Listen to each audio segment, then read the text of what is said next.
Hello दोस्तों, study glows में आपका स्वागत है। तो भैया, जैसा कि आप लोग को मालूम है कि यूएसए में इलेक्शन चल रहे हैं। प्रेसिडेंट की पोस्ट के लिए इलेक्शन हो रहे हैं और इसमें दो लोग खड़े हुए हैं। कौन कौन है? एक है डोनाल्ड ट्रंप। डोनाल्ड ट्रंप कौन है? रिपब्लिक। दूसरे कौन है? जो बाइडन। जो बाइडन कौन है? डेमोक्रेटिक। दोनों के बीच में कांटे की टक्कर चल रही है। अब देखिए, क्या है कि यूएसए में जो है दो हाउसेस हैं। दो हाउसेस कौन कौन से हैं? एक है रिप्रेजेंटेटिव्स, दूसरा कौन है? सीनेट। रिप्रेजेंटेटिव जो है लोअर हाउस है, सीनेट जो है अपर हाउस है। रिप्रेजेंटेटिव्स के पास 435 सीटें हैं और सीनेट के पास जो है वो 100 सीट्स हैं। लेकिन वोटिंग जो है 538 सीटों पे होती है। और जीतने के लिए जो बहुमत चाहिए, बहुमत कितनी चाहिए? 270 सीट्स की। जिसको 270 मिल गए भैया, वो प्रेसिडेंट हो जाएगा। ट्रंप या बाइडन, कौन जीतेगा? तो ये पूरा इस लेक्चर में हम लोग जानेंगे कि कौन जीतेगा। तो चलिए स्टार्ट करते हैं। अब इसमें हम जानेंगे कि इलेक्टोरल कॉलेज क्या है, कैसे इलेक्शन हो रहे हैं, किसको कितने सीट्स मिली हैं, सब कुछ हम लोग जानेंगे। देखिए, ये लेक्चर जो है वो मैं अभी 9 बजे रिकॉर्ड कर रहा हूं। तो अभी के रुझान के हिसाब से बाइडन जो है वो लीड कर रहे हैं 243 सीट्स के ऊपर, और डोनाल्ड ट्रंप जो है 214 सीट्स के ऊपर लीड कर रहे हैं। तो बाइडन जो है वो आगे हैं, 29 सीट्स आगे हैं। लेकिन ये अभी कोई फाइनल रुझान नहीं है। अभी ये असल में क्या हुआ था कि अभी कोविड पेंडेमिक के चलते क्या हुआ था कि इलेक्शन जो है उसको थोड़ा लेट किया गया है।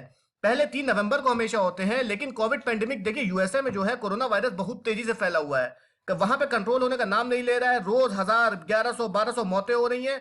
तो लगातार ऐसा सिलसिला चलता ही जा रहा है। यूएसए जैसी super power, world power, corona को कंट्रोल नहीं कर पा रहा है और इसके रिजल्ट आने में भी थोड़ा 1-2 दिन का समय लग सकता है। तो अभी के रुझान के हिसाब से बाइडन जो है वो लीड कर रहे हैं ट्रंप से। कोविड-19 के कारण जो इस बार का इलेक्शन है वो मेल के थ्रू हो रहा है, वो पोस्ट ऑफिस के मतलब पोस्ट के थ्रू हो रहा है। तो इन सब के थ्रू चल रहा है। अब इन सब की वोटिंग हो रही है।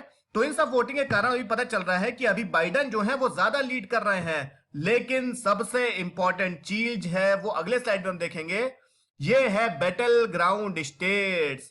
अब बैटल ग्राउंड स्टेट्स क्या होती है? देखो, कुछ स्टेट जो है वो रिपब्लिक को सपोर्ट करेंगी, कुछ स्टेट जो है वो डेमोक्रेटिक को सपोर्ट करेंगी, लेकिन कुछ स्टेट जो है वो सबको ही सपोर्ट करेंगी। और इन स्टेट को हम लोग बोलते हैं स्विंग स्टेट। अब ये नीले में जितनी भी स्टेट दिख रही हैं, यही है स्विंग स्टेट।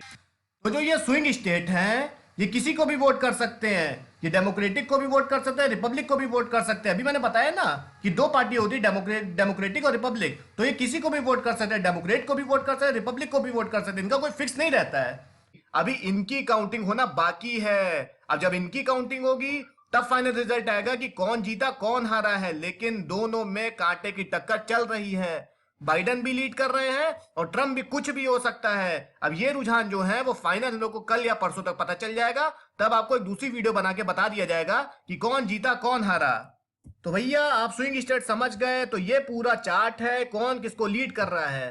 अब ये नीले में है, ये सारी स्विंग स्टेट्स हैं। ये नीले में जो है वो बाइडन लीड कर रहे हैं। अब देखो कितनी कांटे की टक्कर चल रही है। एरिजोना में 47.9% बाइडन है, ट्रंप 47.0%। देखो, ये पूरा पढ़ लेना। अब पूरा तो नहीं बता, पूरा पढ़ लेना, पूरा चार्ट दिया हो, पूरा पढ़ लेना। फ्लोरिडा में 47.9% है, ट्रंप 47 पर। बहुत ही कांटे की टक्कर चल रही है। और ये लाल लाल जितने भी है उसमें वो कौन लीड कर रहा है? उसमें अपना जो है वो ट्रंप लीड कर रहा है। ठीक है। अब देखो पेनिसिल्वेनिया में ये 48.7% लीड कर रहे हैं बाइडन, और 47.5%। मतलब देखिए कितना, मतलब बहुत ही ज्यादा दोनों में कांटे में टक्कर है। टेक्सास में जो है वो ट्रंप लीड कर रहे हैं। वर्जीनिया में 51.7% के साथ लीड कर रहे हैं बाइडन। विस्कॉन्सिन के साथ 51.0% के साथ लीड कर रहे हैं बाइडन। तो देखो, ट्रंप जो है वो पहले ही सुप्रीम कोर्ट पहुंच गए हैं। अब देखो नया क्या हुआ है कि ट्रंप जो है उन्होंने बोला है, वो सुप्रीम कोर्ट पहुंच गए हैं। उन्होंने बोला है कि जो वोटिंग चल रही है उसमें धांधली है, उसमें कोई ना कोई घोल हो रहा है। इस वजह से वो सुप्रीम कोर्ट पहुंच गए हैं। अब ये इसी वजह से ये सब चीजें कर रहे हैं क्योंकि बाइडन जो है लीड कर रहे हैं। तो ये पूरा लेक्चर था। तो अब हम आपको जब इसका रिजल्ट आएगा तो पूरा आपको अपडेट कर देंगे कौन जीता कौन हारे। तब तक के लिए धन्यवाद।